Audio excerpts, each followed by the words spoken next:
આજના મુખ્ય સમાચાર 13 ઓગસ્ટ 2026 ભારે વરસાદનું રેડ યલો એલર્ટ. હવામાન વિભાગ દ્વારા દેશના 26થી વધુ રાજ્યોમાં મુશળધાર વરસાદ અને વાવાઝોડાની કડક ચેતવણી. એસબીઆઈમાં બમ્પર ભરતી.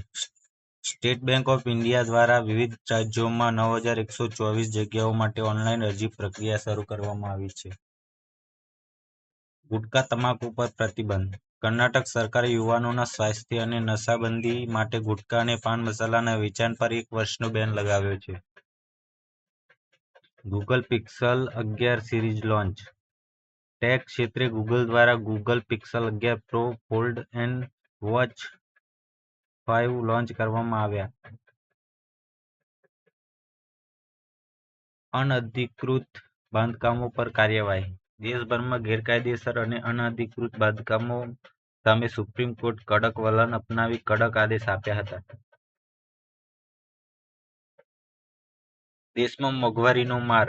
જુલાઈ મહિનામાં છૂટક ફુગાવો વધીને 4.45% થયો. શાકભાજી અને રસોઈની વસ્તુઓ મોંઘી થઈ. સોના ચાંદીના ભાવ. સોનાના ભાવમાં વધારો નોંધાયો. સોનું 1,53,000 પ્રતિ 10 ગ્રામ અને ચાંદી 2,35,000 પ્રતિ કિલોગ્રામે પહોંચી. ઓનલાઈન રાઇડ બુકિંગના નવા નિયમો. ઓલા, ઉબર અને રેપિડો જેવી કંપનીઓ માટે ટીપ અને એન્ડ ઓન ચાર્જ લેવા પર સરકારે રોક લગાવી. Delhi traffic advisory. સ્વતંત્રતા દિવસની ફૂલ ડ્રેસ રિહર્સલને કારણે દિલ્હીના અનેક રસ્તાઓ પર ટ્રાફિક પ્રતિબંધો લાગુ. તો આ હતા 12 ઓગસ્ટ 2026ના મુખ્ય સમાચાર. આવા સમાચાર જોવા માટે આજે જ અમારા ચેનલને સબસ્ક્રાઇબ કરો. Thank you.